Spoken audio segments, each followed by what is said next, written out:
Thank you, Chair. And thank you all for your testimony today. And I wanted to follow up with you, Mr. Landberg, on your testimony.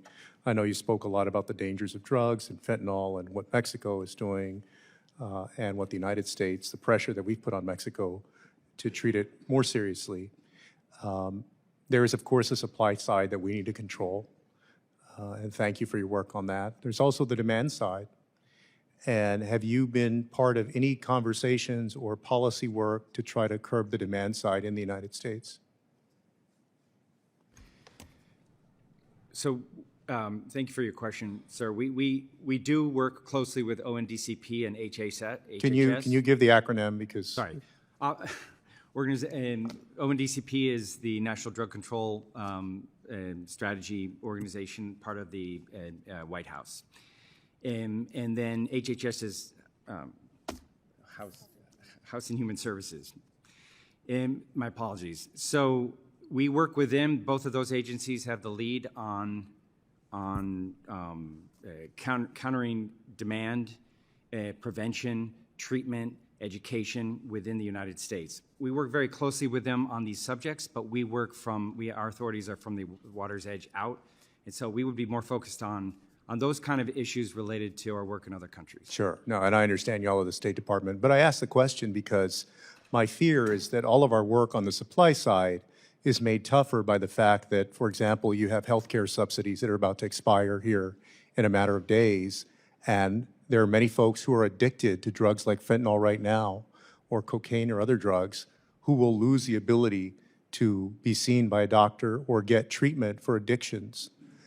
There has also been less resources committed to addiction recovery and treatment. And so, you know, we're pushing in one direction, I think, on a positive side and working with Mexico to combat all these things. And then in the United States, making it tougher, making people more vulnerable by what we're taking away from Americans. But I want to ask you a question about arms trafficking, and I think you spoke to it a bit. I just recently refiled the ARMAS Act, which is meant to combat arms trafficking to Mexico. Something like between 80 and 90% of the guns that are used by these cartels to rain violence across Mexico come from the United States, including many from my home state of Texas. And one of the outcomes of the inaugural U.S.-Mexico Security Implementation Group was a commitment to expand the use of the United States Bureau of Alcohol, Tobacco, and Firearms e-trace system to all 32 Mexican states. And this would allow us to track where weapons came from and prosecute the criminals who buy them from U.S. gun stores and sell them to cartels. So I wanted to ask you, when do you expect all 32 Mexican states and law enforcement entities will be able to use the e-trace platform? And is INL providing funding to help Mexican states accomplish this goal? Thank you for that question. The answer is yes. INL has been working with all 32 states. So far, we have expanded e-trace to 25 of the 32 states. We continue to talk to the other 7.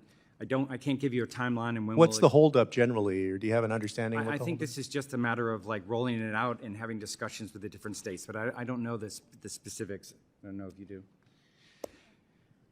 I will say that this has been a priority for all of us. We see this as a direct U.S. national security issue. These guns are going right to the cartels and increasing their lethality and threatening not just Mexican security forces, but U.S. citizens in Mexico. CBP has been stepping up its efforts to try to control the flow of the guns going south. Sure. We are working with ATF to set up a specialized unit that would then focus on the issue of the illegal guns. Let me just jump to one more subject because my time is running down, but I appreciate it. I understand that this hearing is on Mexico, of course, and it's an important issue that needs to be discussed, but given the urgency and weight of what's going on right now in Venezuela, I have to raise that issue as y'all oversee Western Hemisphere affairs.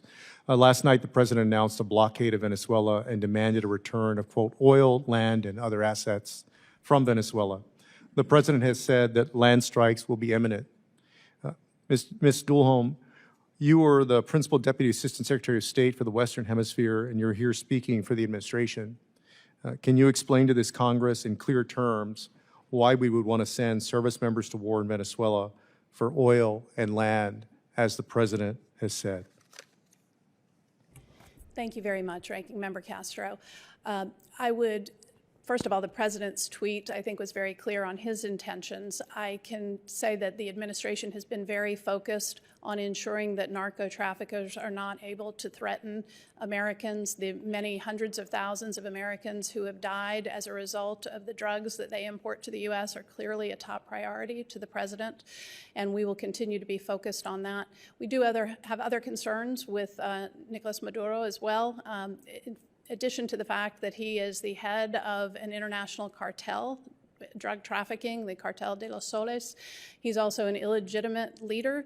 He also is suppressing his people, and we have a number of concerns with him, but certainly narco-trafficking But is Juan the Orlando President's Hernandez was one of the largest drug traffickers the United States has ever known, and he was pardoned by the President. Can you explain how those two things are squared?